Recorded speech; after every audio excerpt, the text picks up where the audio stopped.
Hi everyone, my name is Sia Verma and I'm a part of a student-led Sinaji. government for the Hindu Temple, and we basically organize a youth program for all the youths here, and he is Rohan from Maryland, and he will be teaching us some mental health activities and some ways to de-stress, and I really hope this can be helpful for you all.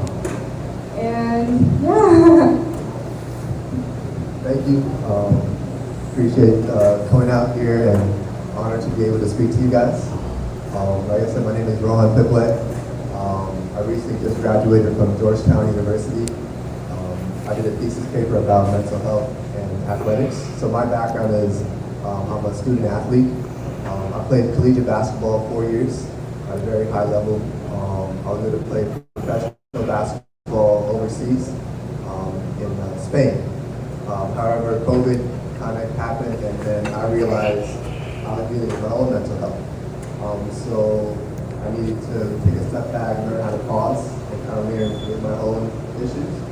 And through that, I wanted to spread that message of learning how to overcome your own mental health obstacles, and then turning that into a way that can help empower you to keep moving forward. So ever since then, I sent my thesis paper to Shanji. He is on his way. So I sent my thesis paper to him, and he thought it was a great idea in terms of the athlete perspective. As you can know, like Naomi Osaka, Simone Biles, all these guys, they're suffering through mental health, and I just realized there's a big problem. And so I wanted to help other athletes not go through what I went through and continue to play the sport that they love. So right now, I'm basically like a behavioral health specialist, and so I've been going around via Zoom and in person teaching people different meditation and breathing techniques to help, not more so, the thing is like I can't erase stress out of your guys' life, but I can learn and teach you guys how to deal with it, like turn your perspective around it. And so I know as students, and I was a student athlete, people kind of look at you as just a student, but you have a holistic life. You have different pressures from your family, from your friends, other things that you guys do. So it can get difficult to categorize that in a proper way. So learning how to have balance through your student life and your personal life, and achieving that can help you, whatever you guys want to do, and achieving that balance can help you get there. I guess if you guys have any questions for me right now, in terms of like if you have any questions on how to kind of use meditation techniques during your guys' everyday lives, I'm open to helping you guys figure that out right now. Have any questions?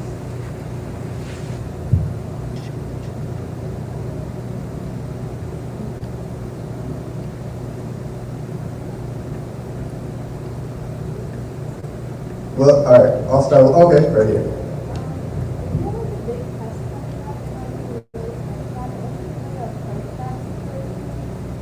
So I think the best thing is where my coach taught me this, and I always feel like sports is very applicable to anything that you're doing. Just being yourself is the best version of performing, right? I think a lot of the times we try to be, oh, I need to be better than who I am. Like, no, what you guys are, who you guys are right now, you already are prepared, because I know that all of you guys are shiv yogis, and you probably work very hard on yourselves and prepare. And the amount of hard work that you put in is enough for your tests. So one would be always telling yourself that whoever I am and what I am right now, I am enough. And so then also knowing that you're prepared for that. And going into it, and even before my games, I would have like a 5-minute breathing routine, and it would just help quiet down my thoughts. And after that, you just knock it out the park. But one thing I would recommend with you guys, like every night before you go to sleep, write down your goals. But write it down like in present tense, and saying like, I am doing this, I am getting straight A's, I am scoring 1350 on the SATs, like actually like claiming it like right now. Because that's where if you can claim it right now, and then when it comes to actually doing it, you'll be able to like manifest that. Kind of think of it as like your thoughts is like a magnifying glass, and if you put the magnifying glass towards the sun and you put it at a certain point, that thing will catch on fire. So if you put all your positive thoughts towards a certain goal or a certain task, it's no doubt it's going to happen in your favor. So it's always just being really cognitive and aware of this is what I want to do and being very intentional about it. And anybody else? I mean, I can talk a little bit about my background, how I got into Shibyo. So, I was never really the big spiritual guy. I only got real spiritual until I got into basketball. I would make bargains with God, be like, hey, if you can help me do this, you know, I'll pray for you. I just really wanted to be a really good basketball player. And so for that, meditation, spirituality, breathing, it wasn't more towards I was trying to find God, but just more towards trying to just calm myself down, to just be myself in situations. Because a lot of the times I realized I was shooting myself in the foot because I wasn't even giving myself a chance before actually doing the task. I would just be so nervous and anxious, and all the hard work I would do would just go down the floor. So, you know, same thing with my studies, and I was always, I would say, not achieved to my fullest potential because I always doubted myself. And I was really worried about what other people would think about me if I failed. But I think the greatest thing that allowed me to achieve a lot of things in my life is I've failed a lot, a lot. Just in terms of, even like on the school side, I was waitlisted on a lot of schools. I never really got into my dream school that I wanted to. On the basketball side, I got cut 8 times, so I never played high school basketball. But I was the only one from my school to get a Division II scholarship and to go on to play. I don't know if you guys know Spire Academy, where LaMelo Ball played. I got to play there, and then from there on for my career, but it was never anything smooth. So one thing I would say is, like, you guys, is to always try, and don't be afraid of failing, and don't be afraid of thinking of like what people will think about you, because it's when I was able to fall down, I got to learn of like, okay, this is where I need to improve. That's the only way. And so it's kind of like, and kind of circling back what Deshanji has taught me, understanding who you really are, and like kind of removing that I and that ego, and trying to find a deeper level of who you are, because at the end of the day, I am a summation of the good and bad that has happened in my life. I can't just say, oh, I'm just this. I also am a product of my failures as well, but able to look at that and be like, you know what, this has helped me, because one thing that I realized during the pandemic is where, because I was looking at a lot of my failures as negative things, it was holding me back, and thinking of myself and viewing myself not the highest way, but when you're able to shift that perspective and be like, you know what, because I failed at this, I got better 10 times, and just kind of like your will and your hard work just gets stronger and stronger and stronger. One thing I tell people is that I'm not the most talented guy, smartest guy, or anything like that. I work really hard, and I work really hard on myself. So anything that I can say to you guys is just every day try to get 1% better, and it's always you versus you. It's nobody else. You're running your own lane, you run your own competition, because it's unfair to try to compare yourself to anybody else in this room, because we're all very unique. In order to compare to all of us, we would all have to be born from the same parents, brought up in the same environment, same household, same ideologies, same values, and same life experiences, and that's not true. We're all very unique, we're all very different. So I would say every day, you know, be kind to yourself, always judge yourself, what have I done yesterday to improve? And that's what I said with the goals. When you go read your goals at night, see, okay, what did I do today to get there? Like, what did I do? Was it, I studied an extra hour, or I did another 20 flashcards, or I did another extra 50 push-ups. Whatever your goal is, try to be very cognitive and mindful of that, and just focus on that. Because if you get really deep into the results, then your mindset and your happiness will go up, down, up, down, up, down, up, down. Because, you know, success is not a straight line. It's not linear. It's a lot of ups, a lot of downs, more downs sometimes, but then you're able to catapult back up.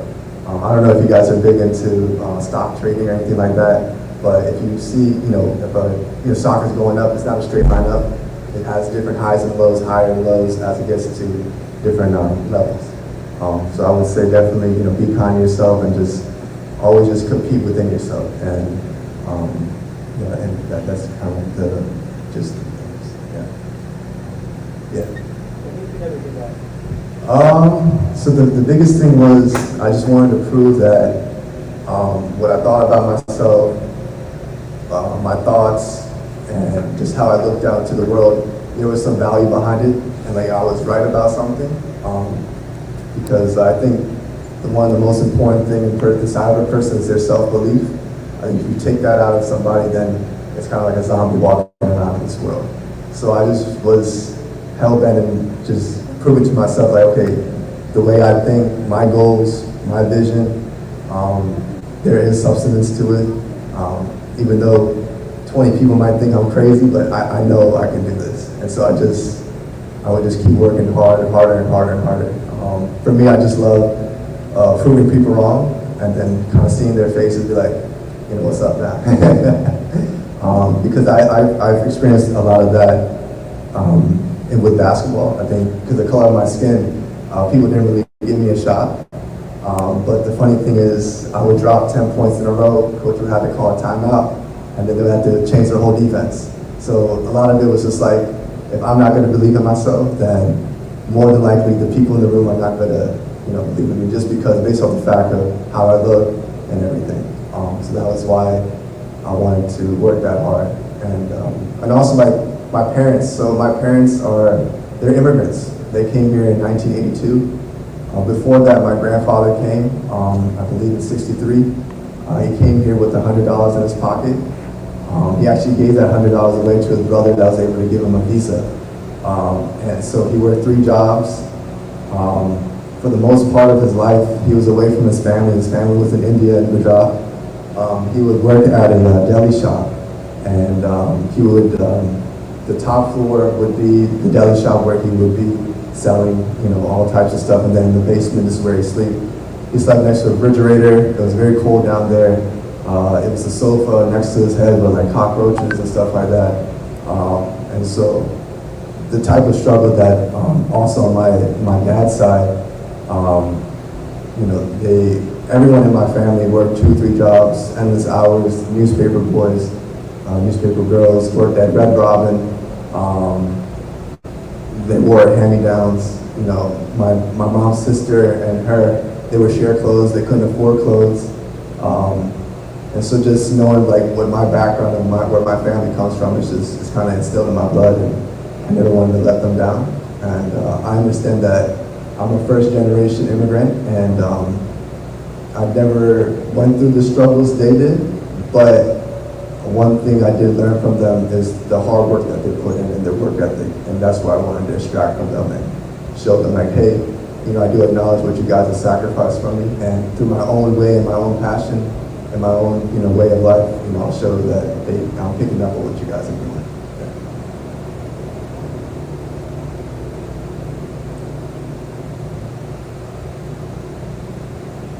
But yeah, I also like to the point of, when I actually wrote an essay to get like a grant scholarship for my graduate school. It was like a fellowship graduate scholarship where it was specifically towards students that came from immigrant backgrounds. And so that process was really eye-opening for me because I learned a lot about my dada, the one that came from India. For the most part, I'm 25 years old, so for the most part of my life, I just thought he was an old, grumpy guy who just was mad at life or just angry, but I never got to sat down and understand, like, okay, what did this guy go through? And so he came from like very, very poor backgrounds, like I said. Never really saw his family a lot. From coming to this country with like no type of money in his pocket too. He owns 2 houses. He's able to fund his own retirement now. He understands the value of money. And so I never understood that because I'm very fortunate enough where I'm in a household where my parents are able to provide me resources to go after the dreams that I wanted. But when I got to sat down with him and I wrote the whole essay about him, And I was like, oh, we do have some type of similarities. It's just that you had your path, mine was this. And I can see now that I'm more like him, but less angry because of my meditation and stuff like that. But even like with him, he's a big Hanuman buff. And so even at a young age, every Saturday I would do the Sundarkan with him and the Hanuman Chalisa. And from there, it kind of, that's how I grew my relationship with him. I got to learn about who he is. And then, nowadays I appreciate a lot more for what he does. And I look forward to, Saturdays when I sit down with him and he tells me some random story when he was, before he came to America, he also he over there was also, again, not the greatest of means. He was actually a freedom fighter in a way. So there was a dictator called Idi Amin in Africa, and at the time they were, trying to push out all the Indians. And so my grandfather was actually helping all the people within Uganda to get out there safely. There's many times he was held up at gunpoint and pretty dangerous situations, but again, if I never took the time to sit down and just learn his story and where he comes from and who he is, I think that's very important in terms of what spirituality and meditation has done for me. It gave me like a bridge to actually connect with my family, because for the longest time I thought I ain't got nothing in common with my parents. But the more and more I sat down and learned about it, it's just like they went through similar experiences, but it was just in different facets of our lives in a way. But yeah, I definitely would say take the time. If they say, hey, do Arthi with me for 10 minutes, just do it. That's how I got into, spirit. Like another way was through music. So I play tabla. So that's an Indian percussion instrument. I've been playing that since I was 5 years old. And backstory, my mom could see me like in the kitchen. She would just put me there, and I would take out the pots and pans, and I'll just be going like this. And so, you know what? Let's put an instrument in your hand. And so, I started playing that. And so whenever we did Arthi, every day, even when I was younger, I would play the tabla while she was singing that. And then as I transitioned and got older, and I stuck with it more. So whenever like a spiritual master like Ishanji would come, I'd be the first guy that they called to go play for them. So through that, I would hear a lot of discourses on what they were hearing. And for me, music has been a great part in terms of just like expressing myself and like channeling out stresses.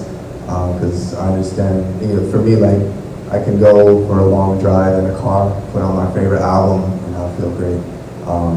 And so I think, through music and tabla, I got even closer with meditation and spirituality and breathing. So there's different facets in terms of connecting with what he's teaching. It's not mainly just just trying to attain God, but meditation is kind of, if you look at the root form of it, is focusing on a singular point and helping you grow in yourself from that. So for something, meditation can be working on your body. Some can be like an instrument or some type of passion. And so ever since then, through tabla, I've been able to follow him around. And also it's a way to give back to my community too, because when I play, it helps them get deeper into their sadhana and their meditation, so they can help go even farther in their life. So it's always been a pleasure for me to want to pay it back and help people go even farther in life, because I always wish I had some type of mentor growing up and could teach me some of these things, but now I get to do that through music and then when we work with athletes. And so, like in conjunction with that, like I'm also an artist, so I've been working with Corday's main engineer, and so I make beats and songs together. And so what I do is I try to incorporate a lot of my Indian classical background, and I try to make it into something what is, what I listened to growing up, all the J. Cole's, the Kendrick Lamar's, that stuff that I love listening to. I try to put it where, and the best thing where I make a song and I'll share it with my buddies, and they'd be like, we don't know what this is, what this sounds, but it sounds fire. And that brings a lot of pride to me, because I feel like Indian culture is so deep and it's bigger than just naan bread and curry, and I want to introduce that in a different way to my friends and my family, my community, because it's a lot more. So whether that be through like the meditation aspect, I even feel like now the word meditation has been very diluted within America. And so I think what he's doing and actually bringing back that true form to actually get some type of actual change, not something that you'll feel better within 5 minutes, but lifelong changes. That's something, that is what, what yoga is. And if yoga is the merging of the mind and body. And so what he teaches is both of that. So if you don't have that together, you're not actually doing yoga. So if you ever go to a yoga studio and they're not doing that, just tell them, hey, I'm going to teach you the way I've been taught, the right way. And I take a lot of great pride in doing that because it's changed my life a lot. So I definitely feel like, sitting down and learning like your past and like your heritage and where you come from, you can probably take a 5% of that and kind of blend that into what you're doing right now. Even like right now, there's a Shiv Yogi. His name is Jayesh. So he's a big music and crypto guy. So he combines music and NFTs together, and he's created a platform where artists can create funding through tokenizing their album through crypto. And he himself uses Shiv Yoga protocols every day just to get himself ready for the day. So like there's a lot of power in terms of if you can like master what Ashanti is teaching you, you can be really successful in whatever you want to do. And you can tell people like the reason why I'm so successful in what I'm doing is because I do this, right? So it's not what you do, it's who you are. And so like the spirituality and the meditation reminds me of who I am, where my power comes from. And from there I can share to people like, hey, to get to wherever you want to be in life. And, success is very subjective to everybody, but whatever that is for you, it can come through the form of spirituality, breathing, meditation, and merging of your mind, body, and emotion together. So yeah.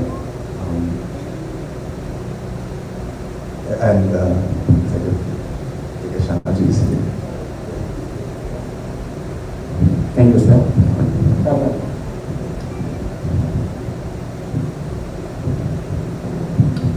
Good evening, everyone. Thank you so much for coming, and Shanji is here to grace this program. Rohan has already announced and told you how he has come about to this level, and we'll have Shanji say a few words, and then Mohanji will continue his program.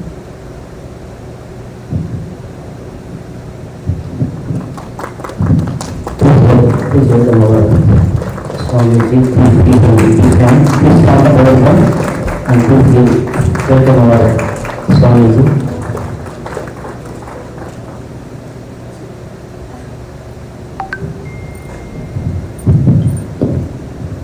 Thank you, sir.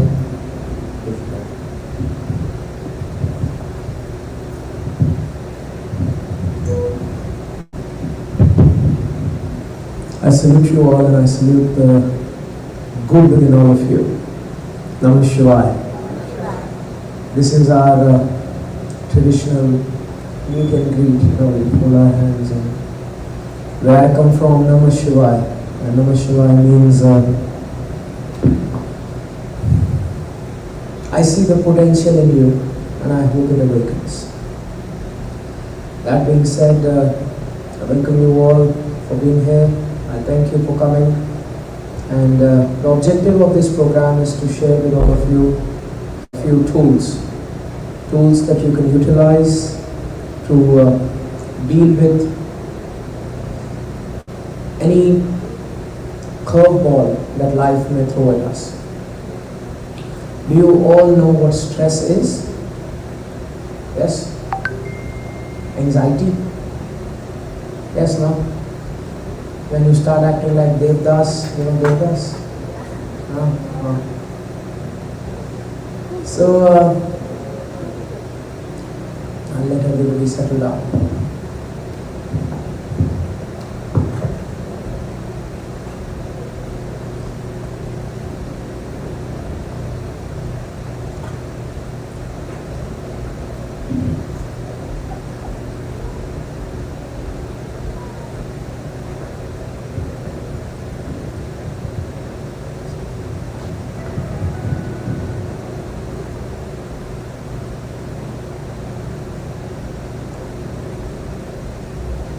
As I was saying, in today's life, especially for students, anxiety and stress are very real elements.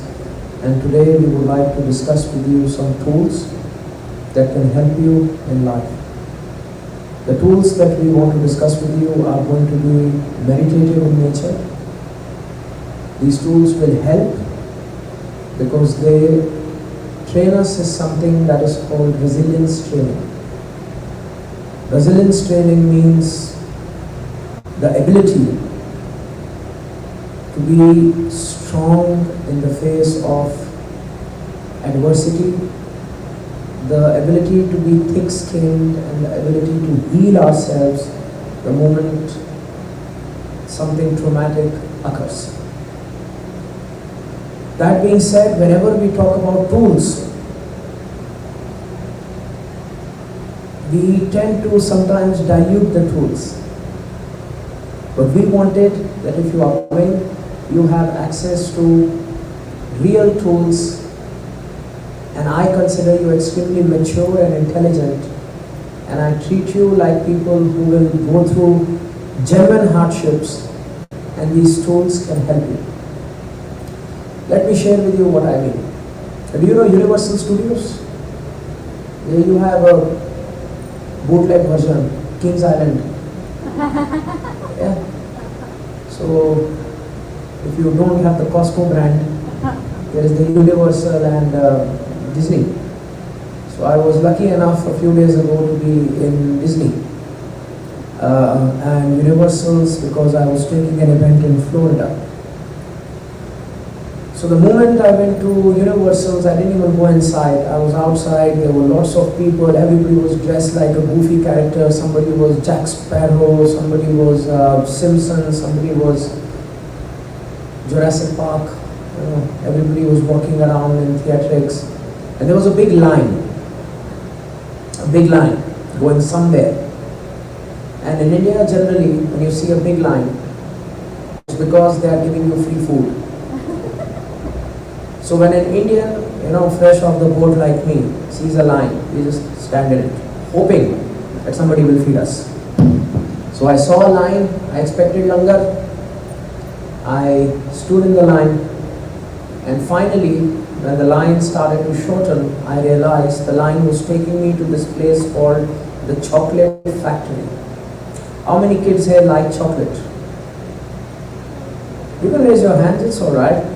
Fine, okay, you like chocolate. So I saw Chocolate Factory and I realized it's not free chocolate. They're going to ask me to pay. I thought, fine, Chocolate Factory, I'll pay. I had $50 in my pocket. I go into the Chocolate Factory, I find a big chocolate chip cookie. It's the biggest, fattest chocolate chip cookie you've ever seen. It's dipped in chocolate. It's looking delicious. Have you ever seen a delicious looking chocolate chip cookie? Yeah? Have you? I heard even you have this ice cream place. What's its name? Graters? Graters, yeah. So imagine something like that, but bigger, more fatter, more delicious. So they have this cookie there. I take this cookie, it's probably one of my first chocolate experiences in United States of America. I put that cookie in my mouth, and you know what I realized? Americans don't know jack about chocolate. Because that treat did not taste at all like chocolate. It tasted like a sugary mess. It tasted so sweet and weird that I googled the ingredients and I realized that in that chocolate, in Chocolate Factory, only 5% cacao, which is chocolate, was utilized. The other 95% was nothing but milk and corn syrup. Now if I ask you that I'm giving you some food and out of that only 4% is food, won't you question me? What is the other 95% or 96%? Yes or no? Won't you question if your mama comes to you and says, have this khakra? It is 5% wheat, the rest 95? Your guess as good as mine. Then you will say, don't call it khakra. So my question to you, my dear children, is, At what point does chocolate stop being chocolate? Because you see, the thing is, before I came to the United States of America, I was in Africa. In Africa, I was in a place called Mauritius. Mauritius is next to an island called Madagascar. Do you know Madagascar? Yes. Of course you do, because you like to move it, move it. But other than that, what Madagascar is known for is the best cacao in the world. So I've actually had chocolate, and I know what chocolate tastes like. And chocolate doesn't taste that well. It doesn't taste that delicious. It's a bit bitter, but it has a flavor to it. It has an appeal to it. It has a learning curve to it. And once you actually start having chocolate in its real sense, in its entirety, and the ones in Madagascar, the chocolate is almost 30 to 40% pure chocolate. If you have that kind of chocolate, it's actually healthy for you. It's good for your heart, it has good antioxidants, etc., etc. But in North America, Hershey said, why waste time in trying to make people have real chocolate? Let's just call it chocolate. And let's just put sugar and milk. So people are fooling themselves and thinking they are eating chocolate, but they are not having chocolate. So my question is, at what point does something stop being its true self if you try to sweeten it for public and masses? Just like chocolate stops being chocolate if you add too much sugar to it, the same is with yoga and meditation.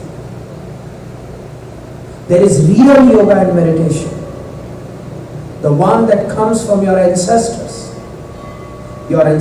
who were great scientists, who were great warriors, who made great empires that stood the test of time and existed for tens and thousands of years.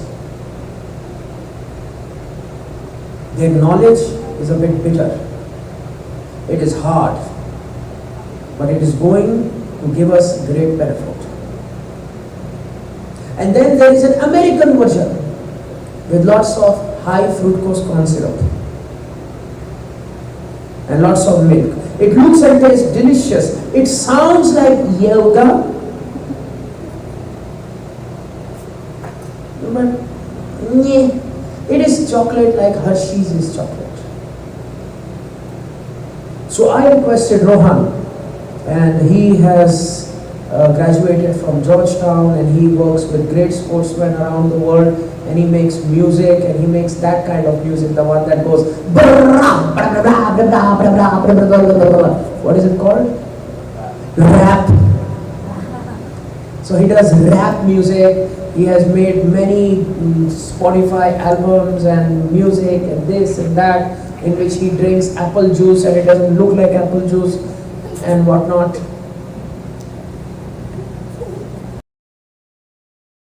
The pleasure of sharing with him the real chocolate of our culture, the real tools, undiluted, pure, beneficial, tough tools. Rohan used those tools. He had many other people. Do people like cricket here? The ones who are sitting? He got an opportunity to even work with Chennai Super Kings. He got an opportunity to work with some NBA guys. He got an opportunity. Do people like mixed martial arts? Muay Thai, MMA?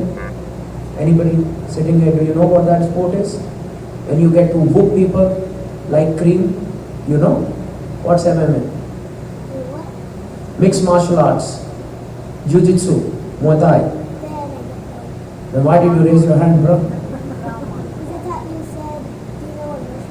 Ah, okay, that's nice. So sweet you are, my dear. So he got to train people in meditation as a tool, Because we realize, doesn't matter how good you are in sports, how strong your body is, how intelligent you are, every single person is vulnerable to mental health issues.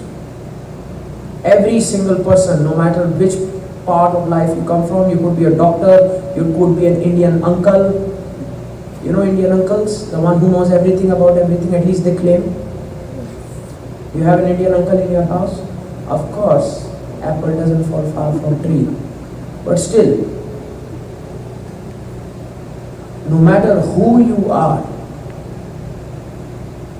there can be a vulnerability. And we need to work on that vulnerability. We need to make it stronger. There is a story about China, that this great king, I forgot the dynasty, he made this great wall around his kingdom and he put the best weapon systems on that wall and he got the best army, and yet when the Mongols attacked, they could easily take over China. Why? Because the Mongols did just one thing. They bribed the guard that was manning the door. So all the great defense systems were useless because all Mongols needed to do was go to the chowkidar. You know chowkidar? Guard.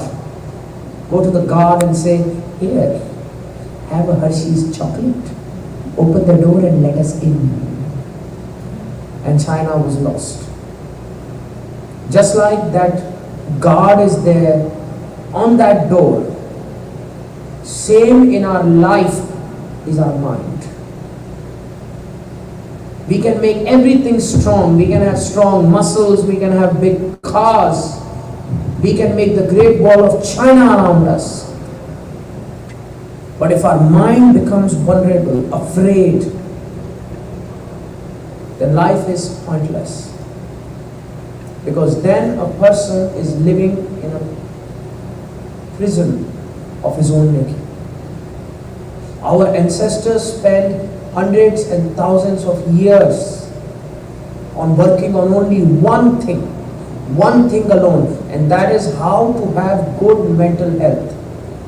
I will repeat, how to have good mental health. I will repeat, how to have good mental health. I don't care about your spirituality. Because one day you'll be married and you'll have ungrateful children of your own. Then automatically you will become spiritual. So till that time, what I am concerned about is that you should have good mental health. That if you have anxiety, you know how to deal with it. If you have stress, you know how to deal with it. Because chronic stress leads to body dysmorphia. It can really lead to substance abuse disorders.